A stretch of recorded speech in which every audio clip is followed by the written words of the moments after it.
Alright guys, apologize for the movement of the camera. I'm walking towards doing a little express stop.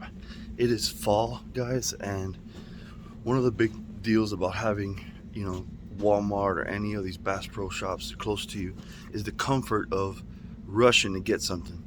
Now, online stuff is great, very comfortable, very efficient, but when you're out and you need some equipment like now, best place to go is your local place where they sell baits, and that is, for me, is Walmart. I am here going to be showing you guys all my fall baits that I love to throw. Some of them evolved throughout the years, but basically what I like to throw in the fall here now in South Florida. So stay tuned.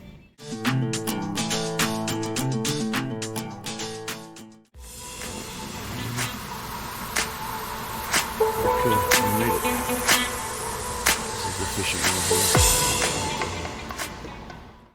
Alright guys, so I made it here to the fishing aisle in Walmart.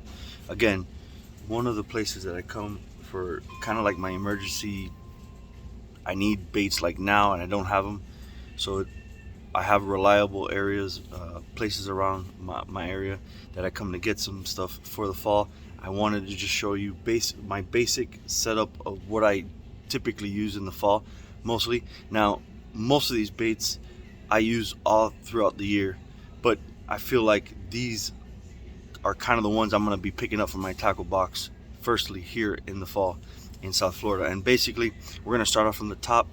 We've got, for the sake of the video, I use spooks. I use a lot of spooks. Walk the dog type bait is one of the ones I recommend.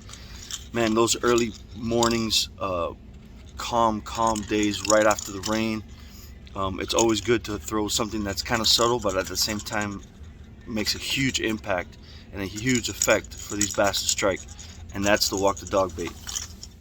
Another thing, these fish are working in schools up shallow, sometimes mid depth, so the best thing to use, especially in all this cover that we have down here, is a soft plastic frog.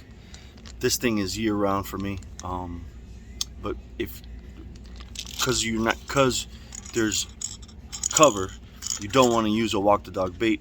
You got another choice, and that is using either a hollow body frog or a soft plastic. I find that in the fall, soft plastic is a lot better. They're more committed to a soft plastic, but a Zoom horny toad, you can't go wrong with that. All right guys, so there's going to be some strangling fish that kind of roam around mid depth. If you get a little deeper pockets or anything like that, you could still work this bait shallow, but also you have the depth choice by allowing weightless Cinco. You can't go wrong with weightless Cinco. Cincos are like top thing for the nation, so one of the things I'll be throwing out there if the bite's not hitting with the top water is a Cinco weightless. All right, and lastly, if I'm not throwing a worm with just a small weight, I'll be throwing something that gives a little shine, especially in these dark waters in the Everglades. And I would be using a very small, now the bait are going to be small this time of year, so I'm going to typically throw out a rattle trap. You can't go wrong with a rattle trap. If I want to work, I could work this bait at any depth, but mostly I'll be throwing this out if I'm thinking about targeting fish that are further down in the water column, deeper in the water column. But this will be something I'll be throwing like midday-ish, right before afternoon. I'll be throwing a rattle trap. So this is a really good bait all year round, but again, for the fall, for those deep fish later in the day, I'll be using a rattle trap. Well, guys, there you have it. Those are my fall baits. I'm gonna head out. I already stocked up on some of those baits a little while ago, but I just wanted to show you guys some fall baits that I use in South Florida. So stay tuned to my next videos, guys. Thank you, and if you love it, subscribe. If you liked it, hit like.